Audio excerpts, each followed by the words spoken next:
வணக்கம், நான் உங்கள் தமிழரசன் திருமலிங்கம். இது நெடுஞ்சாலை எஃப்எம் 90.infinity வழங்கும் நெடுஞ்சாலை ஓரம் அதிகாலை நேரம்.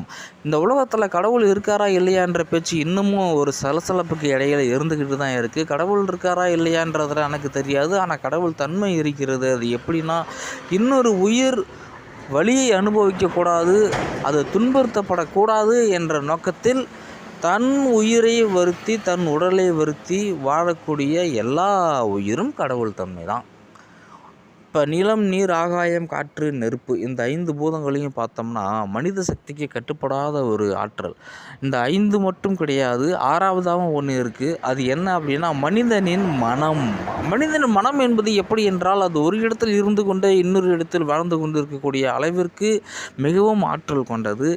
அந்த மனதை கொண்டு அந்த 5 ஒரு வடிவத்திலிருந்து இன்னொரு வடிவத்திற்கு மாற்றி இன்னொரு உயிருக்கு பயன்படும்படி வாழக்கூடிய எந்த ஒரு மனிதனும் எந்த ஒரு உயிரும் கடவுள் தன்மைக்கு உட்பட்டது தான், நிகரானது தான். கடவுளை கண்டிப்பாக அந்த கடவுளின் தன்மையை நாம் உணர முடியும். அப்படி என்றால் உழைப்புத்தான் கடவுள் என்பது தான் இறுதியான கருத்து, உறுதியான கருத்து. இப்போ நிலம் அப்படின்றது வெறும் மண்ணாக இருக்கிறது. அந்த மண்ணை குடைப்பை மண் சட்டியாக ஆக்கினால் அது இன்னொரு உயிருக்கோ இல்லை இன்னொரு பறவைகளுக்கு தண்ணீரை சேமித்து வைக்கக்கூடிய ஒரு பாத்திரமாகவோ ஏதோ ஒரு வடிவத்தில் அது மாறி இருக்கிறது அல்லவா? ஒரு மண் இருக்கிறது என்றால் அந்த மண்ணை குடைப்பி குடிசை வீடாக மாற்றும் பொழுது அந்த குடிசை வீட்டில் ஒரு குடும்பம் வாழக்கூடிய அளவிற்கு அது மாற்றம் பெறுகிறது அல்லவா? அதற்கெல்லாம் மூல காரணம் ஒரு உழைப்பு தானே.